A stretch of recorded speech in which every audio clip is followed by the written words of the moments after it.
Tonight, I want to get into some really supernatural stuff. To truly grasp the weight of this biblical narrative, we have to cross a massive divide. And as I have said before, we usually approach the text, the biblical text, through a modern Western lens, which it's a problem. So we view normally the physical world as entirely separate from the spiritual world, and treating the geography of the ancient atmosphere as incidental background information. It's a convenient stage for moral lessons and theological dialogue. But the ancient Israelite experienced reality much differently. The physical dirt of the earth held the memory of ancient cosmic conflicts. Okay. The landscape was a topographic map of spiritual jurisdictions, territorial strongholds, and battle lines that were drawn between the creator and hostile spiritual powers. So the geography was inseparable from their theology. And when we read the Gospel of Matthew, for example, in chapter 16, we encounter a specific journey. So Jesus gathers his closest followers and marches them to Caesarea Philippi. And to understand why he chose the precise coordinate, we have to reconstruct the ancient cosmological framework. And so that means that we have to build the worldview of the first century Jewish mind from the ground up. So without this foundation, the sheer aggression of Christ's actions remain entirely hidden, and we reduce the climax of the gospel to a quiet retreat in the woods, essentially. So this is the division of the nations. Okay, so like the biblical worldview operates on a paradigm of cosmic geography. It's huge. Long before the incarnation of Christ, a pivotal fracture occurred in human history at the Tower of Babel. So the story of Babel, recorded in Genesis 11, is frequently reduced to a myth about the origin of different human languages, and the ancient text reveals a far more severe reality. So humanity, functioning in unified defiance, attempted to construct a ziggurat.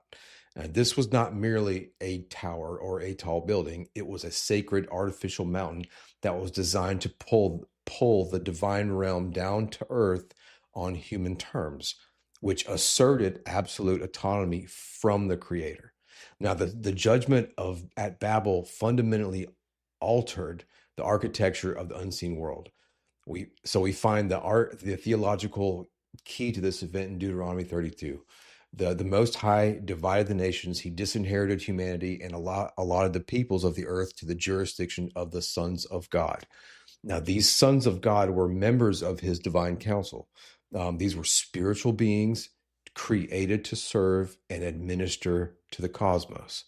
Now, these lesser divine beings were appointed as regents over the 70 nations that were listed in the Table of Nations in Genesis 10. They possessed real authority. It was not fake. They eventually rebelled. They accepted the illicit worship of their human subjects and demanded allegiance, and establishing themselves as the pantheons of, say, like Egypt, Babylon, Greece, Canaan.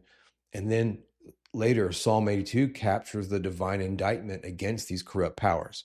So God, he presides in the great assembly and condemns these low G gods for ruling with injustice. They showed partiality to the wicked and plunged the world into darkness at that time. So he declares that although they are divine beings, they will eventually die like mere mortals for their treason. Now, following the disinheritance of the nations at Babel, Yahweh immediately initiated a countermeasure, and he called a single man, Abraham, and began the slow process of building a new distinct family from scratch. Okay, Israel was established as Yahweh's personal portion, and they were a subversive element planted within hostile territory. So it was designed to serve as a beachhead for the eventual reclamation of the disinherited world. The entirety of the Old Testament is the historical record of this one nation fighting against the human proxies of these rogue spiritual beings. This was the first incursion. So the Watchers at Babel explains the division of the world, but the ancient Jewish mind held an even darker memory, which regarded a specific geographic location in the north. Before the flood, the catastrophic spiritual rebellion took place. And this was recorded in Genesis 6. And this was heavily expanded upon in the second temple Jewish literature, like the Book of Enoch, which is not canon. However, it's important. The biblical writers expected their audience to know this history, and a group of divine beings known as the Watchers abandoned their appointed stations or place, as the Bible says. They descended to the earthly realm. They corrupted human bloodline, and they introduced illicit, destructive knowledge to most of humanity. They did not merely act as passive observers.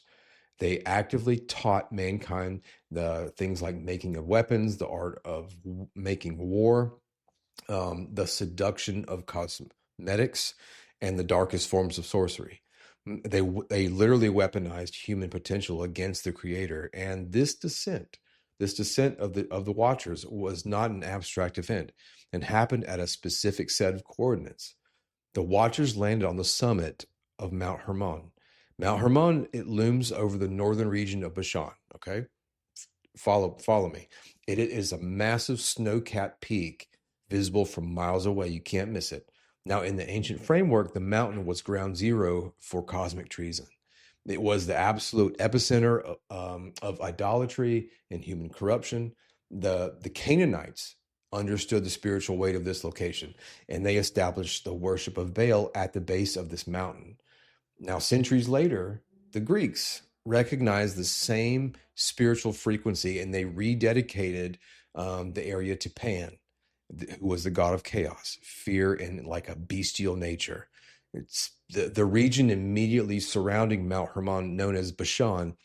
It carried an equally terrifying reputation. So, like in the ancient Near Eastern texts, Bashan was universally recognized as the place of the serpent. It was considered the physical entrance to the underworld, to the domain of the dead, and also the headquarters of the Rephaim. And these were the giant clans from the Genesis 6, from antiquity, that resulted from the Genesis 6 incursion. Now, the Israelites carried deep generational trauma, if you will, regarding this region. Now, Og, the king of Bashan, was remembered as a terrifying remnant of these anomalous bloodlines. So this brings us to Matthew 16. Jesus gathers 12 Jewish men, and these men carry centuries of ingrained cultural terror that regarding the region of Bashan and the towering peak of Mount Hermon. Okay. Now, Jesus leads them directly out of the relative safety of Galilee.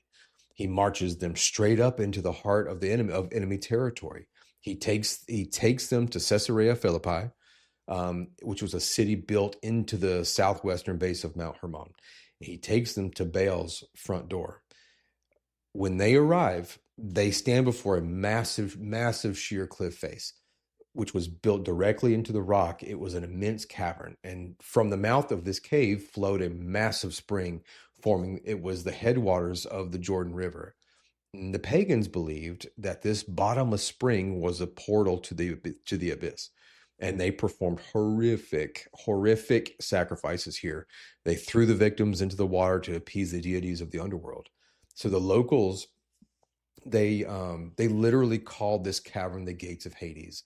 And so if you'll visualize this exact moment, Jesus, he's standing in the dirt of Caesarea Philippi, and behind him is the gaping black hole in the rock face, that the geographical representation of death, idolatry, cosmic rebellion. And looming high above them is the summit of Mount Hermon, the landing pad of the fallen gods in Genesis 6. Surrounded by the architecture of the enemy, Jesus, he asks the central question of human history. He says, "Who do you say that I am?" in the text. Peter steps forward and he delivers the confession. He says, "You are the Christ, the Son of the living God." Now, Jesus responds with a declaration of total war. He said this. He said, "Blessed are you, Simon of Jonah, for to this was not revealed to you by flesh and blood, but by my Father in heaven. And I tell you that you are Peter, and on this rock I'll build my church, and the gates of Hades will not overcome it. Now, the debate over the identity of the rock often focuses narrowly on Peter's name or his confession, which entirely ignores the massive geological and theological reality that surrounded the immediate that was standing behind them. Jesus is pointing at Mount Hermon. He's looking at the epicenter of the Watchers' rebellion, the sanctuary of Pan, the gateway to the underworld. Um, he is staking his claim on the stronghold of the enemy. He's declaring his intention to take the mountain back. And we must also define the function of the gates of Hades. So gates in general serve like a singular architectural purpose. It's a defense. And gates stand still to protect a stronghold from an invading force. And so Jesus is outlining the fundamental dynamic of his kingdom. He says, so like the power of death, the rebel gods of the nations and the rulers of the darkness of this world have built a formidable fortress. They have enslaved humanity. They have distorted the image of God and claimed sovereignty over the earth. Now the church is designated as a battering ram. The followers of Christ are the aggressors in this cosmic war, and Christ is the conquering king who enters the domain of the strong man. He what does he do? He binds them. He plunders his house. He authorizes his followers to march on the strongholds of darkness, to reclaim the captive human agents, and also, I mean, like to kick the gates of the underworld at the hinges. So to grasp the magnitude of this cosmic geographical warfare, you have to, or we have to critically examine the theological systems that we have inherited, especially in the Western Church, specifically regarding what actually happens at the crucifixion. So for centuries, the Western Church, what we know as a church, has been dominated by something called penal substitutionary atonement. Now, this framework posits a strictly forensic courtroom drama. Humanity broke the law and incurs the infinite debt of wrath from a perfectly holy God. And because God is just, that wrath must be poured out on someone. And in this system, the Father pours out his terrifying, unmitigated wrath upon the Son, the Christ. And Jesus becomes the object of divine violence to balance the scales of cosmic justice, which appeases the Father so that the Father can tolerate looking at us. Essentially, we can be forgiven. If you analyze the internal logic of the system, it fractures the Trinity. It pits the wrathful Father against the merciful Son, turning the cross into an act of divine child abuse where God saves us from God. And it assumes that justice requires retributive violence, and it entirely bypasses the cosmic rebellion of the spiritual powers that we just observed at Mount Hermon. I'm going to put this together. It'll make sense.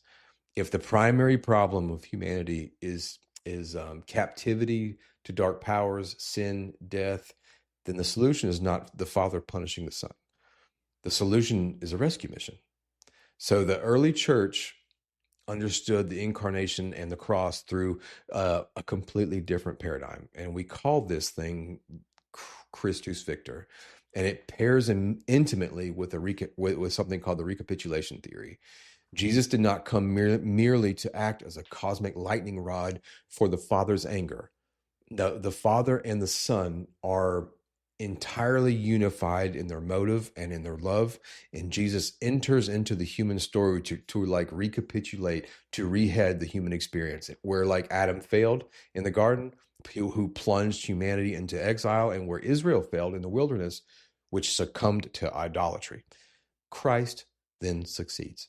He lives the perfect human life. He demonstrates the ultimate moral exemplar of the image of God, and he embodies exactly what humanity was always intended to be, a true image bearer, ruling in partnership with the Creator. Now, he exposes the violent, corrupt systems of the world by allowing those systems to crush him, and in doing so, he weaponizes his own death to destroy the power of death itself. It's true. It's really amazing. So Christ steps willingly into the snare of the enemy, and so like the principalities and powers operate in their which are operating in their own wicked volition, orchestrate the crucifixion. The rebel gods of the nations believe that they have secured their final victory by killing the author of life. And they fail to understand the brilliance of the Creator. And so this brings us to a crucial, it's a theological distinction regarding the nature of God's knowledge and human freedom. Where I go is like we must reject the deterministic framework that suggests God prescripted the fall of humanity and the rebellion of the angels simply to demonstrate his own glory. If theological determinism, Calvinism, often found in Calvinist and Reformed systems, if that's true, then the cosmic war is a theater production. It means that God decreed the rebellion, he decreed the captivity of humanity, and he decreed the damnation of the majority of the human race. And this is all while claiming to be perfectly good. The biblical text presents a universe it's inhabited by free moral agents. So God's omniscience is not static or deterministic. It is dynamic, absolutely. And God perfectly knows all possibilities. He knows the contingencies. He knows all potential outcomes. And he does not micromanage the evil actions of the powers or sinful choices of humanity. He navigates them with absolute brilliance. And the future is an open landscape of moral choices. And so God outmaneuvers the dark forces at every conceivable turn. He allows the power to act in genuine rebellion, okay? And they freely choose to execute the Son of God. And Paul explicitly reveals this tactical reality in 1 Corinthians chapter 2.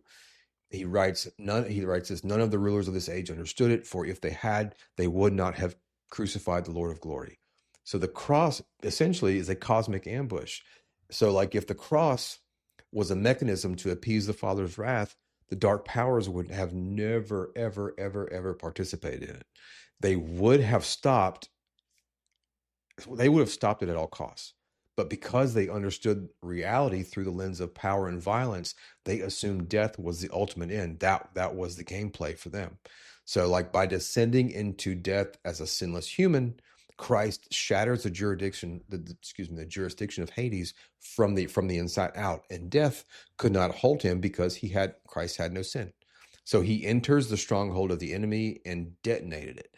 He disarms the powers and the authorities. And so like in Colossians 2, it declares that Christ made a public spectacle of them. He triumphed over them by the cross. He then stripped them of their illegitimate authority and their power to hold humanity in the fear of death. So like in the transfiguration and the subversion of the summit, that right there brings us back to the geography of Mount Hermon. 6 days after the confrontation of Caesarea Philippi, 6 days after declaring war at the gates of Hades, Jesus takes Peter, James, John, and they ascend a high mountain. And the geography of the text insists that this is Mount Hermon. They hike up the mountain of the fallen gods. They hike up to the exact coordinates where the Watchers descended to corrupt humanity. And at the summit, Jesus transfigures before them. His face shines like the sun, and his clothes become a dazzling white, and he blazes with the uncreated glory of Yahweh. Moses and Elijah appear also, and they represent the law and the prophets. And this validates that the entire story of Israel has been leading to this precise, if you want to think of it this way, it's a tactical strike. And to understand what is happening here in layman's terms, you have to look at what he's actively doing, what he's actively doing here. The transfiguration is the direct geographical reversal of the Genesis 6 rebellion. So thousands of years prior, the Watchers used Mount Hermon as a beachhead to introduce cosmic treason. They brought a corrupting, illicit knowledge down to humanity. Then they taught, like I said before, they taught mankind the making of weapons, sorcery, warfare, And the ultimate goal was the total destruction and subversion of the human image, or the image of God. And they wanted to pollute the bloodline of humanity. And this culminates in the anomalous giant clans, the Nephilim, the Rephaim, and they ruled the ancient world through violence, bloodshed, and terror. That was the plan.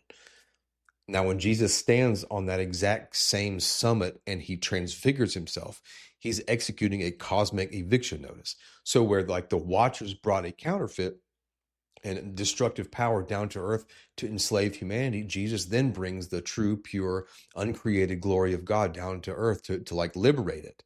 And the Watchers sought to destroy the image of God in man. And we'll get more into that later. But Jesus then stands on their mountain and reveals the perfected, glorified image of God in human flesh.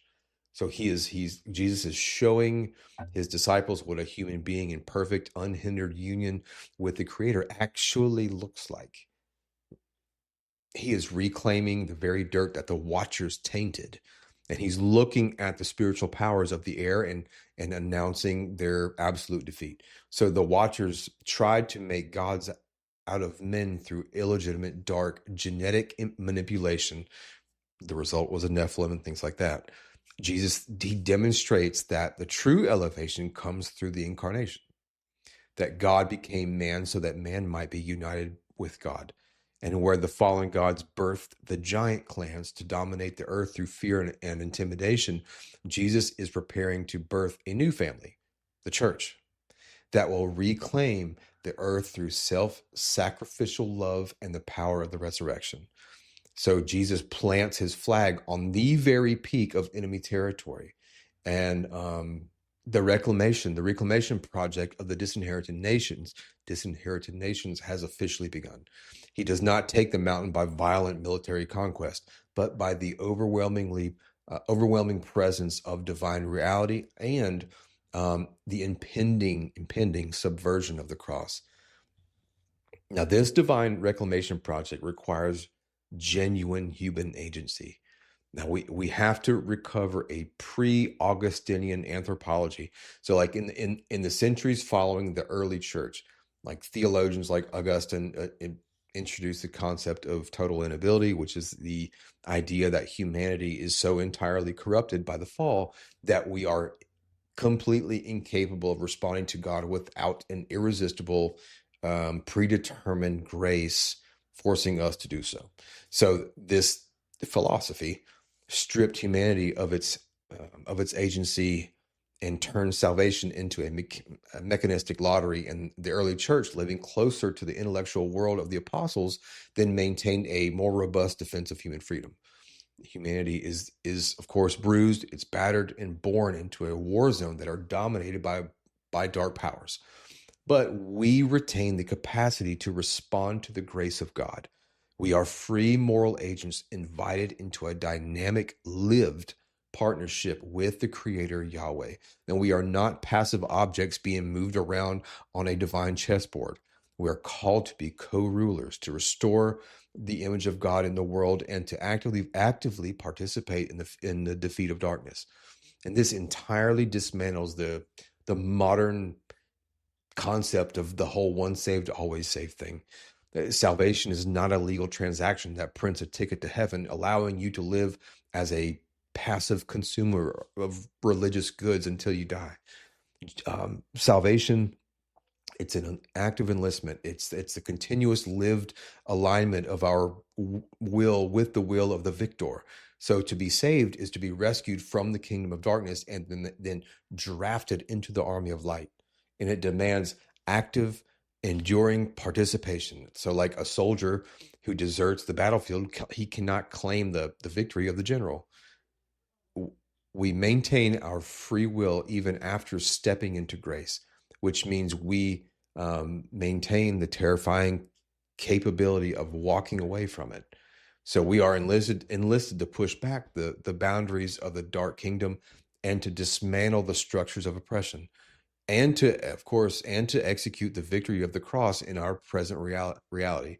So the geographical march of Jesus demands a response from us today, and we are not called to build fortresses and hide from the culture.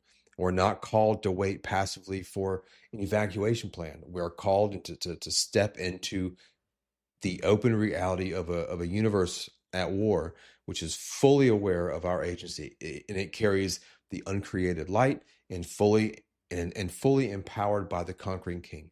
We look at the fortified strongholds of our current age, like the political systems that are built on power, the economic systems that are built on greed, and the spiritual systems that are many times built on fear. And we recognize them for what they are, and they are defeated territory. The principalities have been disarmed. They're not as powerful as they used to be. And the gates of Hades have already been breached. So like our mandate is, I mean, it's pretty clear. We march on the gates. We do well to listen to what God has commanded of us, and we follow and we keep his commands. We obey him. And that is the act of faith, that you hear what God says through what you read in the scriptures, and then you follow it and you obey it. God loves you. He loves you very, very much. Don't ever forget that. Have a good night.